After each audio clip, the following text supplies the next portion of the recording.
ദൈവനാമത്തിന് മഹത്വം. Living stone creations എന്ന ഈ യൂട്യൂബ് ചാനലിലൂടെ ഞങ്ങളെ ശ്രദ്ധിച്ചുകൊണ്ടിരിക്കുന്ന എല്ലാ മാന്യ പ്രേക്ഷകർക്കും ലോകരക്ഷിതാവായ യേശുക്രിസ്തുവിൻ്റെ നിസ്തുല്യമായ നാമത്തിൽ ഞങ്ങളുടെ സ്നേഹവന്ദനങ്ങൾ പ്രാരംഭമായിട്ട് അറിയിക്കുകയാണ്. ഇന്നു മുതൽ പുതിയ ഒരു പഠന പരമ്പരയാണ് നാം ആരംഭിക്കുന്നത്.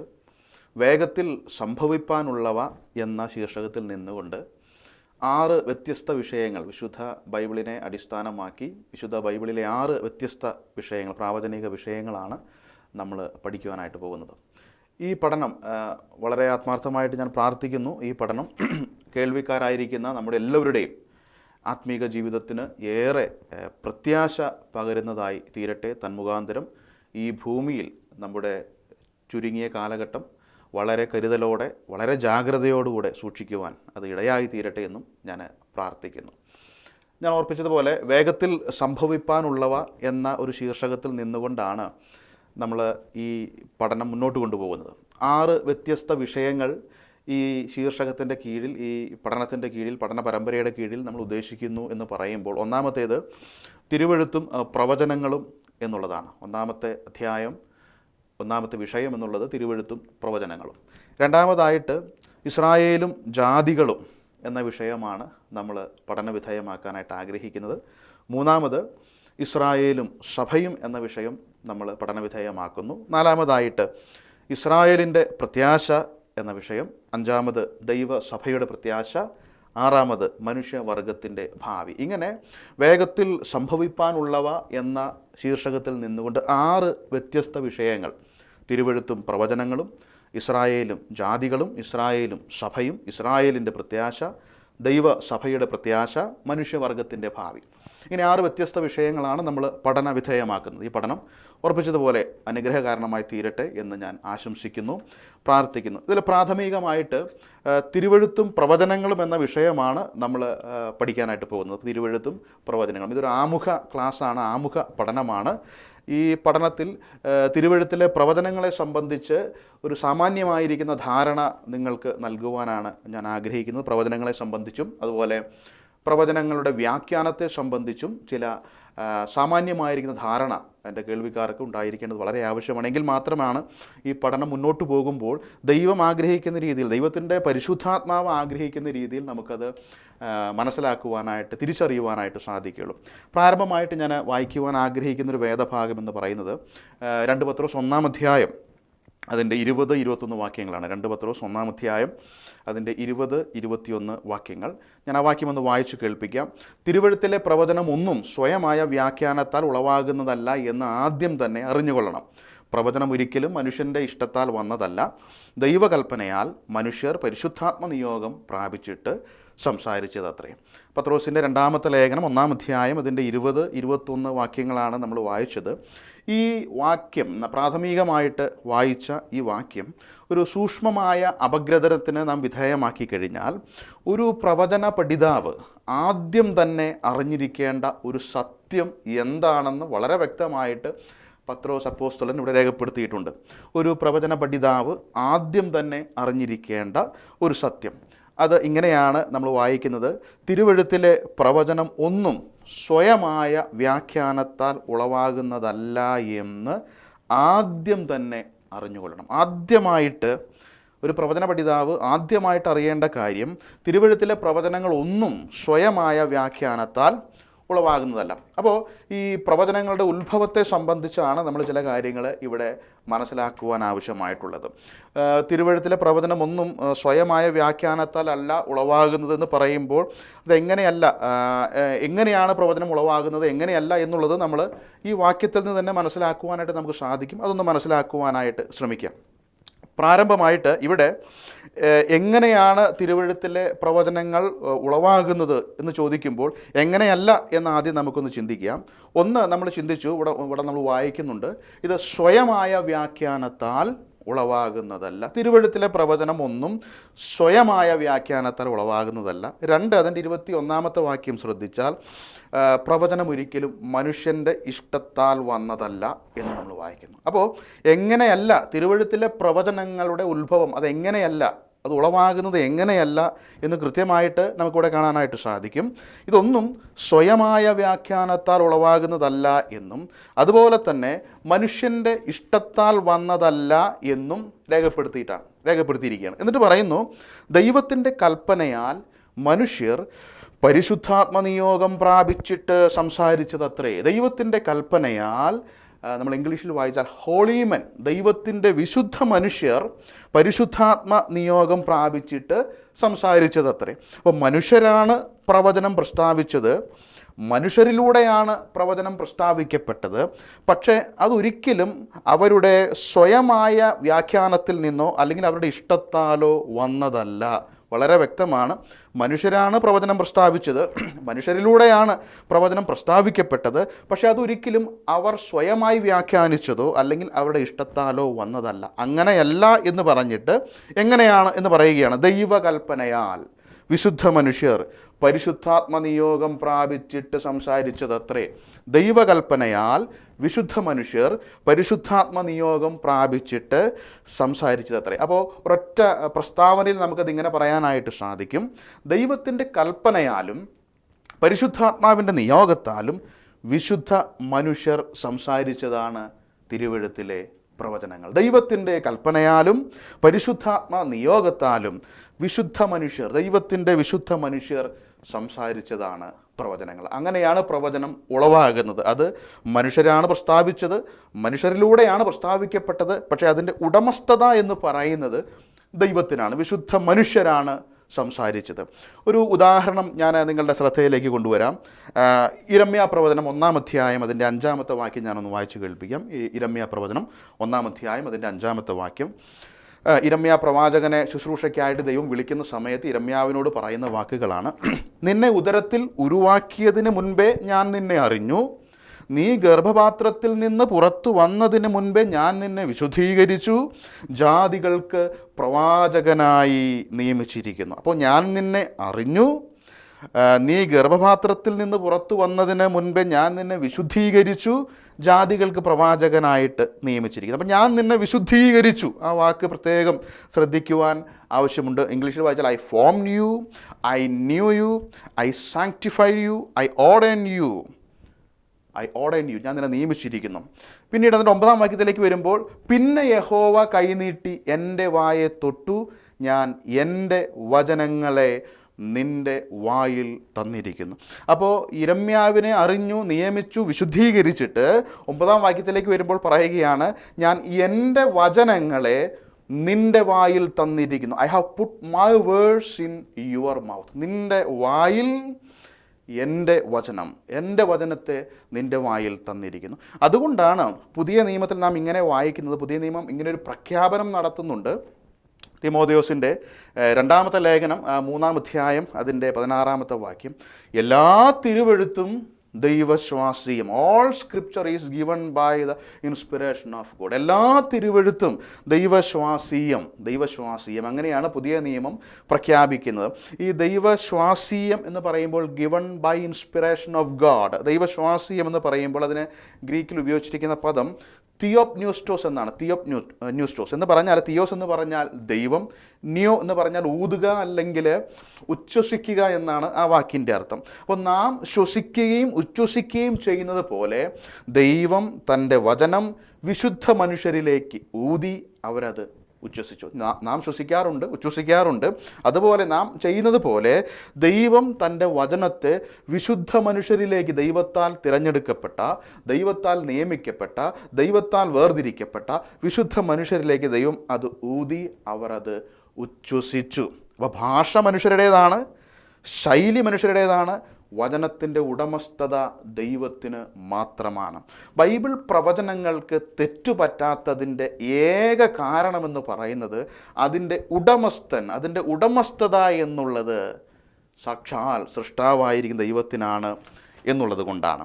ഇനി യിരെമ്യാ പ്രവചനം തന്നെ 1-ാം അധ്യായം അതിൻ്റെ 12-ാമത്തെ വാക്യത്തിൽ നമ്മൾ വായിക്കുന്നുണ്ട്, എൻ്റെ വചനം നിവർത്തിക്കേണ്ടതിന് ഞാൻ ജാഗരിച്ചു കൊള്ളും.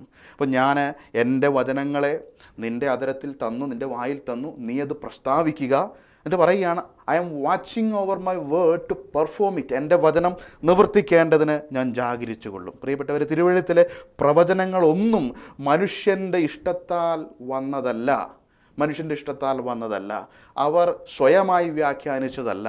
ദൈവകൽപ്പനയാൽ വിശുദ്ധ മനുഷ്യർ പരിശുദ്ധാത്മ നിയോഗം പ്രാപിച്ചിട്ട് സംസാരിച്ചതെന്ത് അത്രയെന്ന് വ്യക്തമായിട്ട് നമുക്ക് കാണാനായിട്ട് സാധിക്കും. അപ്പോൾ ആ പരിശുദ്ധാത്മ നിയോഗം പ്രാപിച്ചിട്ട് സംസാരിച്ചു എന്ന് പറയുമ്പോൾ ആ പരിശുദ്ധാത്മ നിയോഗം എന്ന വാക്കുകൂടെ നമുക്കൊന്ന് വിശദീകരിക്കുവാനായിട്ട് ആവശ്യമുണ്ട്. Holy man moved by the holy spirit, പരിശുദ്ധാത്മാവിനാൽ മൂവ് ചെയ്യപ്പെട്ടു, ചലിപ്പിക്കപ്പെട്ടു. ഈ പരിശുദ്ധാത്മ നിയോഗം എന്നതിന് മൂഡ് എന്ന പദമാണ് ഇംഗ്ലീഷ് ഭാഷയിൽ നമ്മൾ കാണുന്നത്. നമ്മൾ ഗ്രീക്കിലേക്ക് വരുമ്പോൾ ഫെറോ എന്നൊരു വാക്കാണ് അവിടെ ഉപയോഗിച്ചിട്ടുള്ളത്. ഫെറോ, ആ വാക്ക്, ഈ ഫെറോ, പരിശുദ്ധാത്മ നിയോഗം എന്ന് പറഞ്ഞാൽ എന്താണ് എന്ന് മനസ്സിലാക്കാനായിട്ടാണ് ഞാനിത് വിശദീകരിക്കുന്നത്. അപ്പോൾ ഈ പ്രവചനം ഒരിക്കലും മനുഷ്യൻ്റെ ഇഷ്ടത്താൽ വന്നതല്ല എന്നും അതുപോലെ തന്നെ സ്വയമായ വ്യാഖ്യാനത്താൽ വന്നതല്ല എന്നും ദൈവത്തിൻ്റെ കൽപ്പനയാൽ മനുഷ്യർ പരിശുദ്ധാത്മ നിയോഗം പ്രാപിച്ചിട്ട് സംസാരിച്ചതാണ് എന്ന് പറയുമ്പോഴും ഈ പരിശുദ്ധാത്മ നിയോഗം എന്നാൽ എന്താണ് എന്ന് അറിഞ്ഞിരിക്കേണ്ടത് വളരെ ആവശ്യമാണ്. പ്രവചന പഠനത്തിൽ അത് വളരെ അത്യന്താപേക്ഷിതമായിരിക്കുന്ന ഒരു കാര്യമാണ്. അപ്പോൾ men moved by the holy spirit, ഫെറോ മൂഡ് എന്ന് പറഞ്ഞു കഴിഞ്ഞാൽ ആ വാക്ക് ഉപയോഗിച്ചിരിക്കുന്ന മറ്റ് രണ്ട് ഭാഗങ്ങൾ നമ്മൾ പരിശോധിച്ച് കഴിഞ്ഞാൽ എളുപ്പത്തിൽ നമുക്കത് മനസ്സിലാക്കുവാനായിട്ട് സാധിക്കും.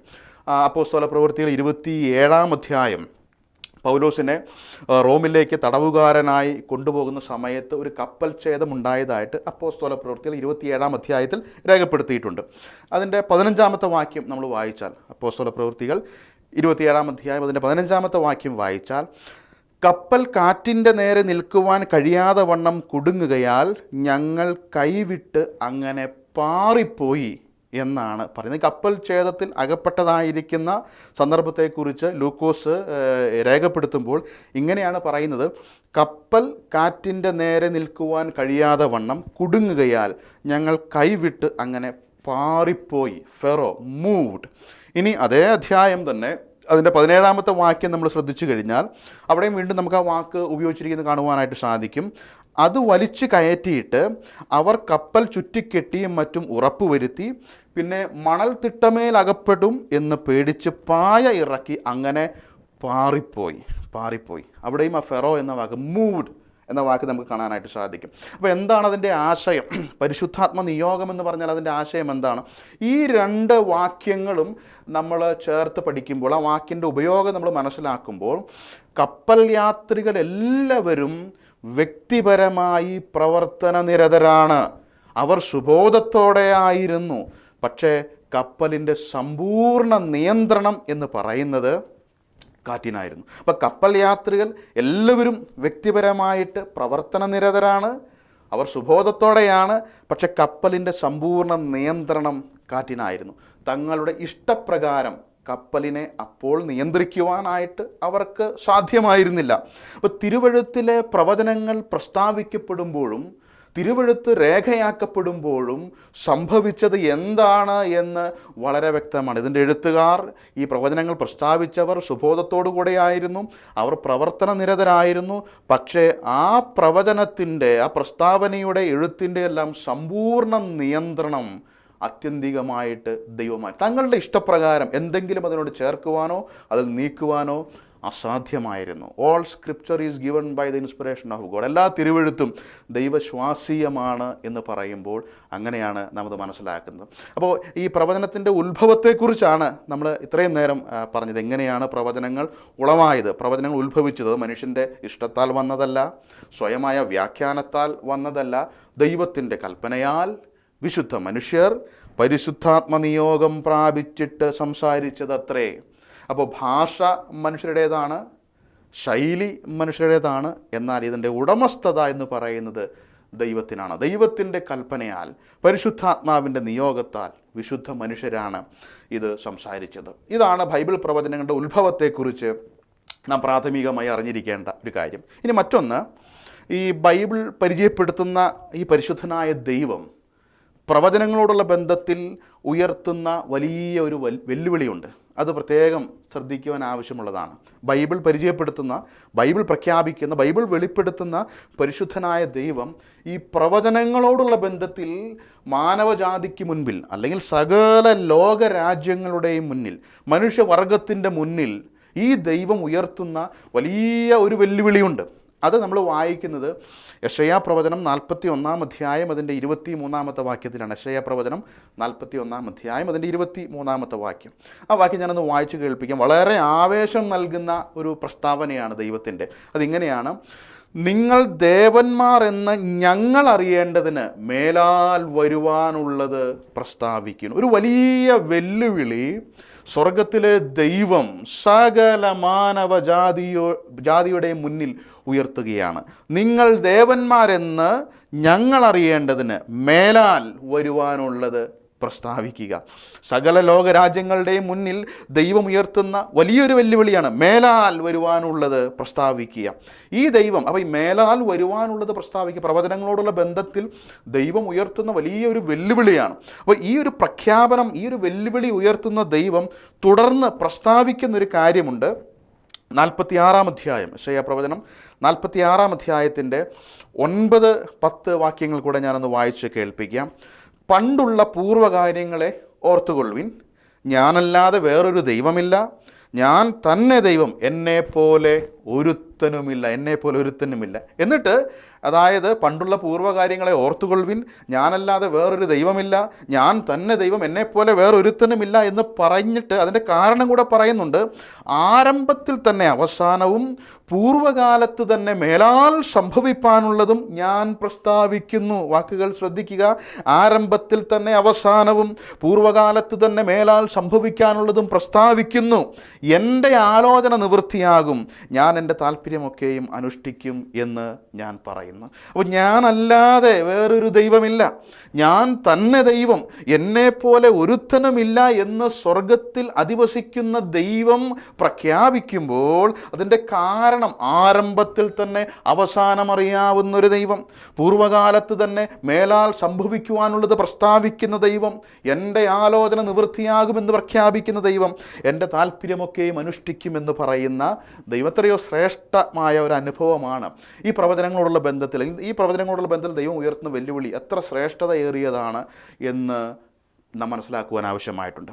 ഇനി ഇവിടെ മറ്റൊരു കാര്യം കൂടെ നമ്മൾ ശ്രദ്ധിക്കേണ്ടത്, പ്രവചനങ്ങളോടുള്ള ബന്ധത്തിൽ ദൈവം ഉയർത്തുന്ന ഒരു വലിയ വെല്ലുവിളിയാണ് നമ്മൾ ചിന്തിച്ചത്. വലിയ ദൈവത്തിൻ്റെ വിശ്വസ്തത, വലിയ വെല്ലുവിളി ദൈവം ഉയർത്തി നമ്മൾ കണ്ടു. ഇനി പ്രവചനങ്ങളോടുള്ള ബന്ധത്തിൽ ദൈവത്തിൻ്റെ വിശ്വസ്തത നമുക്കൊന്ന് ശ്രദ്ധിക്കാം. പ്രവചനങ്ങളോടുള്ള ബന്ധത്തിൽ ദൈവം നമ്മോട് കാണിച്ച ഒരു വലിയ വിശ്വസ്തത കൂടെയുണ്ട്. ആമോസിൻ്റെ പ്രവചനം 3-ാം അധ്യായം അതിൻ്റെ 7-ാമത്തെ വാക്യം: യഹോവയായ കർത്താവ് പ്രവാചകന്മാരായ തൻ്റെ ദാസന്മാർക്ക് തൻ്റെ രഹസ്യം വെളിപ്പെടുത്താതെ ഒരു കാര്യവും ചെയ്യുകയില്ല. ഇത് ഏറെ ആശ്വാസം പകരുന്ന ഒരു കാര്യമാണ്. പ്രവചനങ്ങളോടുള്ള ബന്ധത്തിൽ, ദൈവിക വെളിപ്പാടുകളോടുള്ള ബന്ധത്തിൽ നമ്മെ ഏറെ ധൈര്യപ്പെടുത്തുന്നൊരു കാര്യമാണ്.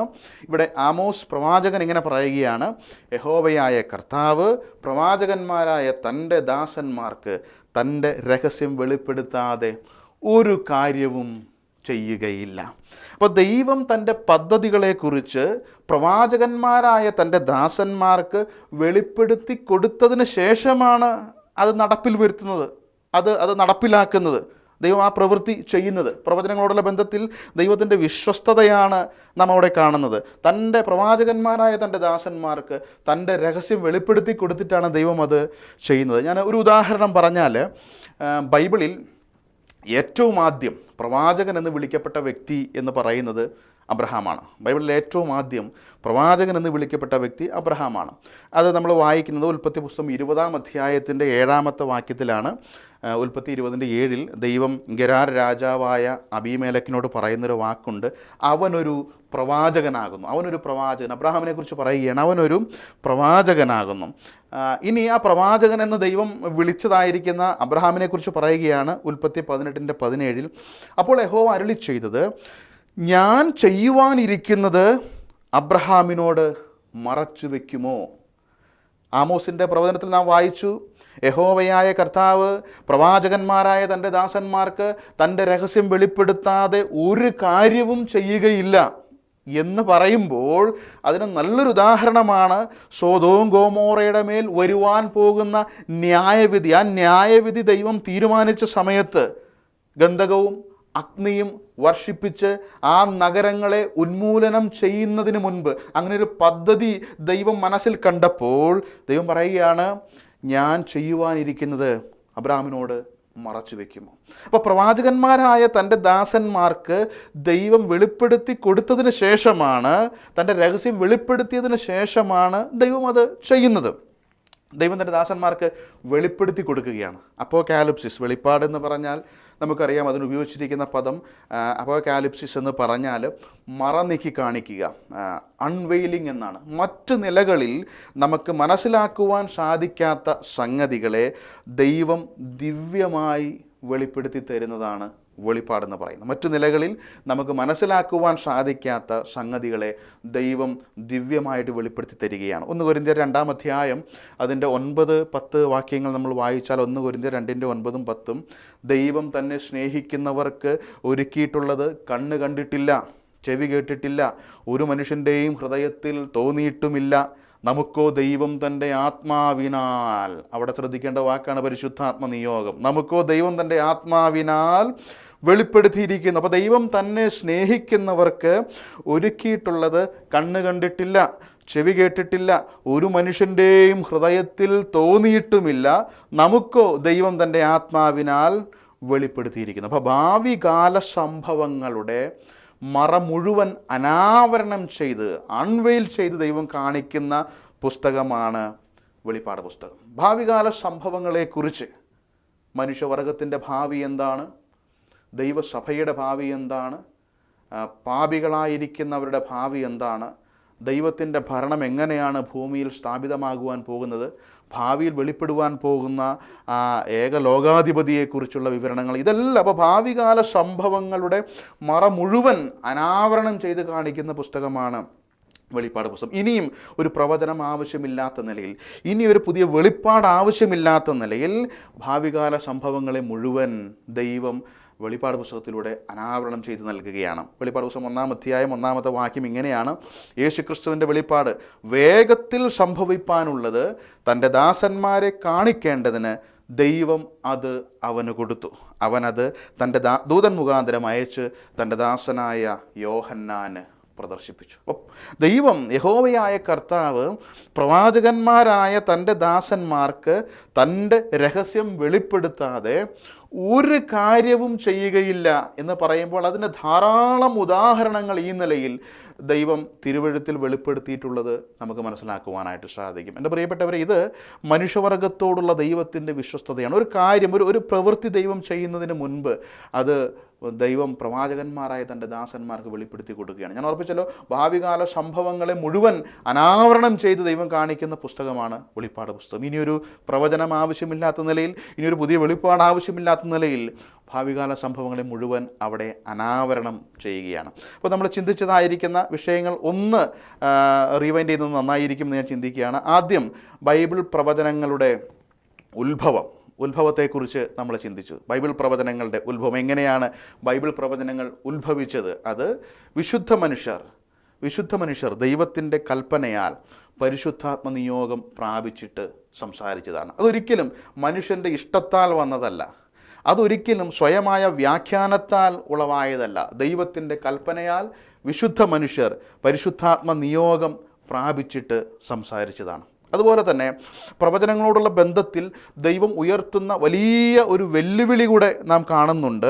സകല ലോകരാജ്യങ്ങളുടെയും മുന്നിൽ നിങ്ങൾ ദേവന്മാരെന്ന് ഞങ്ങൾ അറിയേണ്ടതിന് മേലാൽ വരുവാനുള്ളത് പ്രസ്താവിക്കുക. ദൈവം മാനവജാതിയുടെ മുന്നിൽ, സകല ലോകജാതികളുടെയും മുന്നിൽ ഉയർത്തുന്നതായിരിക്കുന്ന ഒരു വെല്ലുവിളിയാണ്. നിങ്ങൾ ദേവന്മാരെന്ന് ഞങ്ങൾ അറിയേണ്ടതിന് മേലാൽ വരുവാനുള്ളത് പ്രസ്താവിക്കുക. അതേ ദൈവം പറയുന്നു, ഞാൻ തന്നെ ദൈവം, ഞാനല്ലാതെ മറ്റൊരു ദൈവമില്ല എന്ന് പറയുമ്പോൾ അതിൻ്റെ കാരണം അവിടെ വ്യക്തമാക്കുന്നുണ്ട്.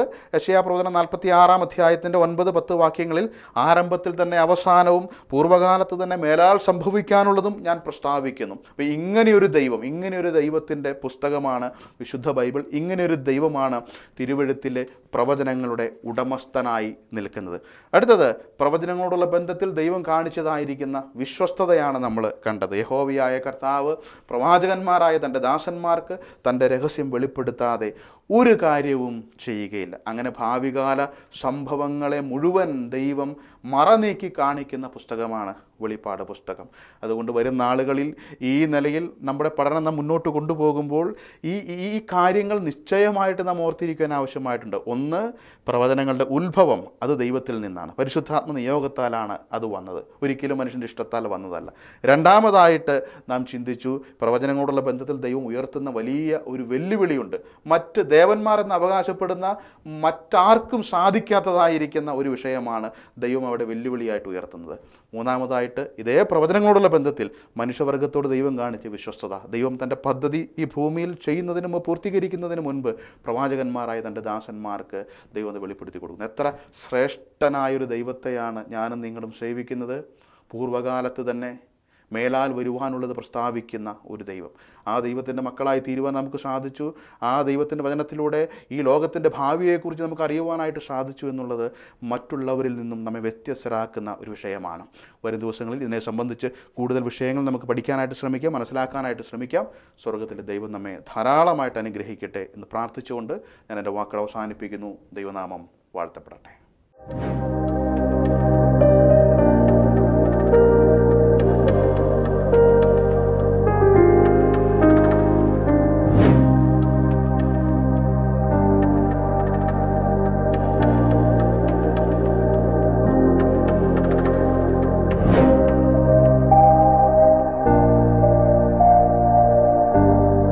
കൃത്യമായ സന്ദേശങ്ങളുടെ നോട്ടിഫിക്കേഷൻ ലഭിക്കുവാൻ നിങ്ങൾ ഈ ചാനൽ ദയവായി സബ്സ്ക്രൈബ് ചെയ്യുക. തൊട്ടടുത്തുള്ള ബെൽ ഐക്കൺ പ്രസ് ചെയ്യുക.